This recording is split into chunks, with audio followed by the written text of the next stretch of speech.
আসসালামু আলাইকুম প্রিয় দর্শক, আমিরুল মোমিনিন মানিক আপনাদের প্রত্যেককে আমন্ত্রণ জানাচ্ছি এই লাইভ পর্যালোচনায়। আমাদের আজকের বিষয় হচ্ছে এবার হিজবুল্লাহর দুনিয়া কাঁপানো অ্যাকশন, বড় প্ল্যান উত্তর কোরিয়ার। আশা করছি এই আলোচনার শেষ পর্যন্ত আপনারা থাকবেন প্রিয় দর্শক। ইসরায়েল ও লেবাননের মধ্যে নতুন যুদ্ধবিরতির চুক্তি নিয়ে আবারও উত্তেজনা তৈরি হয়েছে। শান্তি ফেরানোর উদ্যোগের মাঝেই হিজবুল্লাহ স্পষ্টভাবে এই চুক্তির প্রস্তাব প্রত্যাখ্যান করেছে। গোষ্ঠীটির দাবি, প্রস্তাবিত শর্তগুলো লেবাননের জন্য অপমানজনক এবং কার্যত আত্মসমর্পণের শামিল। এদিকে বৈরুত সহ দক্ষিণ লেবাননে হামলা অব্যাহত থাকায় যুদ্ধবিরতির বাস্তবতা নিয়েও প্রশ্ন উঠেছে। এমন এক সময়ে এমন মন্তব্য আসে যখন ইসরায়েল ও লেবানন একটি ভঙ্গুর যুদ্ধবিরতি পুনর্নির্ধারণের ঘোষণা দেয়। ওই চুক্তিতে লেবাননের ভেতরে পাইলট নিরাপত্তা অঞ্চল গঠনের কথা বলা হয়, যেখানে হিজবুল্লাহর সদস্যরা প্রবেশ করতে পারবে না। যুক্তরাষ্ট্রের পররাষ্ট্র দফতর থেকে প্রকাশিত যৌথ বিবৃতিতে বলা হয়, চুক্তিটি কার্যকর হবে শুধুমাত্র হিজবুল্লাহ সম্পূর্ণভাবে যুদ্ধ বন্ধ করলে। কিন্তু আলোচনায় অংশ না নেয়া হিজবুল্লাহ নেতা নাইম কাসেম বৃহস্পতিবার বলেন, এই কথিত যুদ্ধবিরতি আসলে হিজবুল্লাহকে যুদ্ধ বন্ধ করে দক্ষিণ সীমান্ত থেকে সরে যেতে বাধ্য করার চেষ্টা, যা কার্যত আত্মহত্যার সাবিল, এবং এর মধ্য দিয়ে ইসরায়েল তার লক্ষ্য পূরণ করতে চায়। বৈরুতের দক্ষিণাঞ্চলীয় উপশহর হিজবুল্লাহর শক্ত ঘাঁটি দাহিয়ে হেউ একই ধরনের প্রতিক্রিয়া দেখা যায়। এখানকার একজন স্থানীয় বাসিন্দা এবং দোকানদার জানান, একপক্ষীয় যুদ্ধবিরতি হতে পারে না। এটা হয় উভয় পক্ষের, না হলে কোনো যুদ্ধবিরতি নয়। তিনি জানান, বৃহস্পতিবারেও সেখানে হামলা হয়েছে। যদি এটি যুদ্ধবিরতি হয় তাহলে এগুলো কি? এটা শান্তি নয়, এটা আত্মসমর্পণ। আরেক স্থানীয় বাসিন্দা হাদি বলেন, এটা নতুন কিছু নয়। তার ভাষায়, আমার প্রজন্ম, বাবার প্রজন্ম, দাদার প্রজন্ম কেউই কোনো আশার আলো দেখেনি। ইসরায়েল ও লেবাননের মধ্যে যুক্তরাষ্ট্রের মধ্যস্থতায় হওয়া আলোচনায় বলা হয়, হিজবুল্লাহ সদস্যদের ইসরায়েল সীমান্ত ও লিতানি নদীর মধ্যবর্তী প্রায় ৩০ কিলোমিটার এলাকা থেকে সরিয়ে নেওয়া হবে। ওই এলাকায় বর্তমানে ইসরায়েলের স্থলবাহিনী অবস্থান করছে। চুক্তিতে আরো বলা হচ্ছে, যুক্তরাষ্ট্র পাইলট জোন তৈরিতে সহায়তা করবে, সেখানে লেবাননের সেনাবাহিনী এককভাবে নিয়ন্ত্রণ নেবে এবং হিজবুল্লাহ এখানে আসতে পারবে না বা থাকতে পারবে না। তবে চুক্তিতে এসব এলাকার নির্দিষ্ট মানচিত্র বা বাস্তবায়নের বিস্তারিত ব্যাখ্যা এখনো দেয়া হয়নি। প্রিয় দর্শক, দুই দেশের প্রতিনিধিরা আগামী 22 জুন আবারও বৈঠকে বসবে বলে তথ্য পাওয়া যাচ্ছে, যেখানে একটি পূর্ণাঙ্গ চুক্তির দিকে অগ্রসর হওয়ার চেষ্টা করা হবে। বিশ্লেষকদের মতে, লেবানন সরকার হয়তো আশা করেছিল এই আলোচনায় হিজবুল্লাহ স্বয়ংক্রিয়ভাবে যুক্ত হবে, কিন্তু গোষ্ঠীটি নিজেকে শান্তির একমাত্র প্রতিরোধ শক্তি হিসেবে তুলে ধরতে চাইছে। ইসরায়েলি প্রধানমন্ত্রী ইসরায়েল কাটজো বলেছেন, বর্তমানে ইসরায়েল সেনাবাহিনী অভিযান ও হামলা অব্যাহত রাখবে। লেবাননের দক্ষিণাঞ্চলে বৃহস্পতিবার একাধিক বিমান হামলার খবর পাওয়া গেছে বলে আমরা জেনেছি। প্রিয় দর্শক, এখানে বিষয় হচ্ছে যে হিজবুল্লাহ হঠাৎ করে কেন এই চুক্তির বিরোধিতা করছে? কারণ হিজবুল্লাহ ইতোমধ্যে ইসরায়েলের দক্ষিণ, উত্তর এবং পূর্বাঞ্চলের যে জায়গায় আধিপত্য শুরু করেছে, এই যুদ্ধবিরতির চুক্তির মাধ্যমে সেই জায়গাগুলো থেকেই তাদেরকে চলে যাবার জন্য বলা হচ্ছে। অন্যদিকে লেবাননের বিভিন্ন জায়গায় ইসরায়েলি সেনারা যে ঘাঁটি ঘেরে অবস্থান নিয়েছে, সেই ঘাঁটি প্রত্যাহারের কোনো কথা নেই। আর চুক্তিটি বা যুদ্ধবিরতি তখনই সার্থক হতে পারে যখন হিজবুল্লাহ প্রধান এতে সম্মত হবেন। হিজবুল্লাহ প্রধান নাইম কাসেম স্পষ্ট করে বলেছেন যে যুদ্ধবিরতিতে কোনো পক্ষই বেশি লাভ করবে বা কোনো পক্ষ লাভই করতে পারবে না, এমন অবস্থা থাকতে পারে না। তিনি উইন উইন সিচুয়েশনে চুক্তি হলে সেটাতে রাজি আছেন। এখন দেখুন, লেবাননের সরকার বা লেবাননের সেনাবাহিনী যদি ইসরায়েলের সঙ্গে যুদ্ধবিরতি করেও, তাহলে তাতে কি কোনো লাভ হবে যদি হিজবুল্লাহ যুদ্ধ থেকে না চলে আসে বা নিজেদেরকে যুদ্ধ থেকে প্রত্যাহার না করে? সুতরাং লেবাননের সরকার হিজবুল্লাহ বিরোধী হলেও বাধ্য হয়েই এই গোষ্ঠীটির কথা তাদেরকে শুনতে হচ্ছে।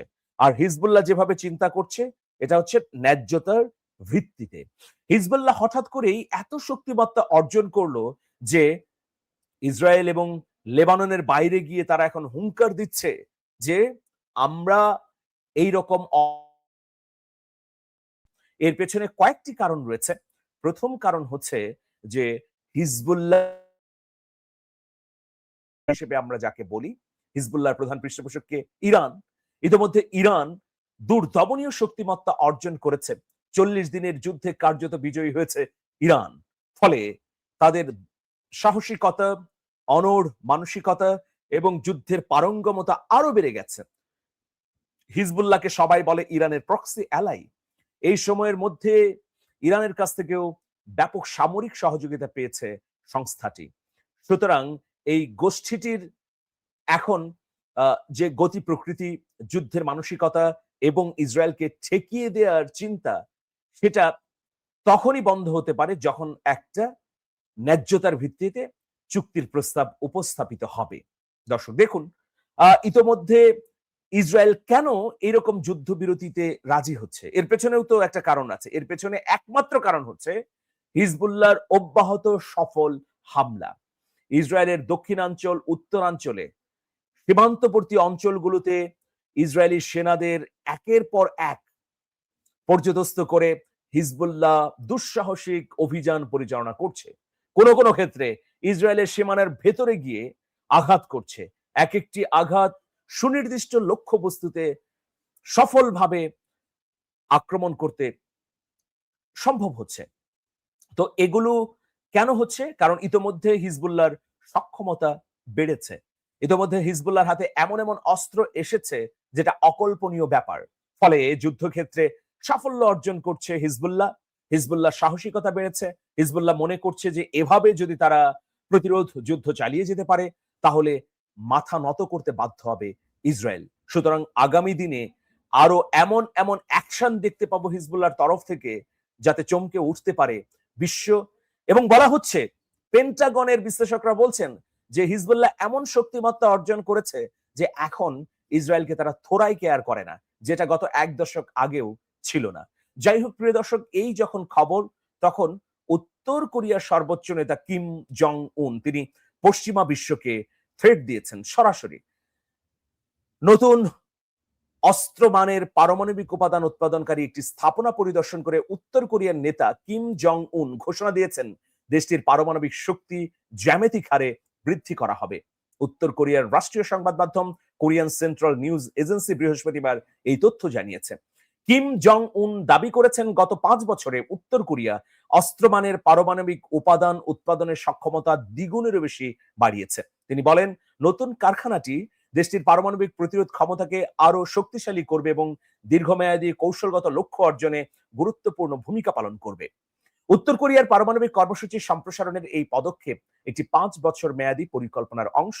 যুক্তরাষ্ট্রের সঙ্গে নিরস্ত্রীকরণ আলোচনা ব্যর্থ হওয়ার পর এই পরিকল্পনা বাস্তবায়ন শুরু হয়। যুক্তরাষ্ট্রের প্রেসিডেন্ট ডোনাল্ড ট্রাম্প এর প্রথম মেয়াদে কিম জং উনের সঙ্গে 3টি শীর্ষ বৈঠক অনুষ্ঠিত হলেও সেগুলো কোনো কার্যকর চুক্তিতে পৌঁছাতে পারেনি।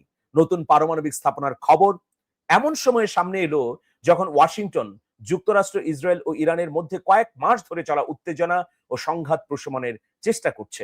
একই সঙ্গে তেহরানকে অস্ত্রোপযোগী পারমাণবিক উপাদান উৎপাদন থেকে বিরত রাখার কূটনৈতিক উদ্যোগও অব্যাহত রেখেছে।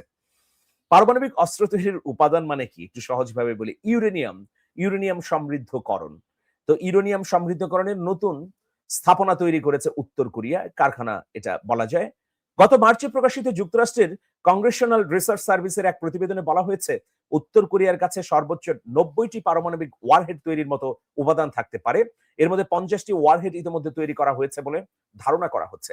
অন্যদিকে international atomic energy agency March মাসে জানিয়েছিল যে উত্তর কোরিয়ার অন্তত 2টি সক্রিয় ইউরেনিয়াম সমৃদ্ধকরণ রয়েছে, একটি ইয়ংবিয়ন এবং অন্যটি কাংসন এলাকায়। সংস্থাটি আরো জানায়, ইয়ংবিয়নে একটি নতুন ভবনের নির্মাণ কাজ পর্যবেক্ষণ করা হচ্ছে, যার অবকাঠামো ও সক্ষমতা কাংসনের সমৃদ্ধকরণ কেন্দ্রের সঙ্গে সাদৃশ্যপূর্ণ। আন্তর্জাতিক আণবিক সংস্থা পর্যবেক্ষণ অনুযায়ী নতুন ভবনের বাইরে নির্মাণ কাজ শেষ হয়েছে এবং ভেতরের স্থাপনা কাজ এগিয়ে চলছে বলে জানিয়েছে। এপ্রিলে যুক্তরাষ্ট্রের প্রতিনিধি পরিষদের সশস্ত্র বাহিনী বিষয়ক কমিটির শুনানিতে জেমস অ্যাডামস বলেন, ইয়ংবিয়নে সম্ভাব্য আরো একটি ইউরেনিয়াম সমৃদ্ধকরণের কেন্দ্র নির্মাণ করছে। বুধবার কিম জং উন যে স্থাপনাটি পরিদর্শন করেছেন সেটি ওই নতুন ইয়ংবিয়ন কেন্দ্র কি না, নাকি আগের অজানা কোনো স্থাপনা তা নিশ্চিত হওয়া যায়নি। দর্শক, আরো চাঞ্চল্যকর খবর রয়েছে। 2024 সালের সেপ্টেম্বরের পর থেকে এটি অন্তত তৃতীয়বারের মতো যখন উত্তর কোরিয়ার রাষ্ট্রীয় সংবাদ মাধ্যম কিম জং উনের ইউরেনিয়াম সমৃদ্ধকরণ বা পারমাণবিক উপাদান কেন্দ্র পরিদর্শনের ছবি প্রকাশ করলো। এর মধ্য দিয়ে কি প্রমাণিত হলো প্রিয় দর্শক? যে পশ্চিমা বিশ্বকে ছেড়ে কথা বলবে না এই এশিয়ার রাষ্ট্রগুলো, উত্তর কোরিয়া হোক, ইরান হোক, রাশিয়া বা হোক চীন, নতুন একটা শক্তির সমীকরণের পথে এগুচ্ছে। ভবিষ্যতে নিউ ওয়ার্ল্ড ওয়ারে এটা নিশ্চয়ই কার্যকর ভূমিকা রাখবে। দর্শক, আজকে এ পর্যন্তই। সবাই অনেক অনেক ভালো থাকবেন। শুভেচ্ছা নিরন্তর। আল্লাহ হাফেজ।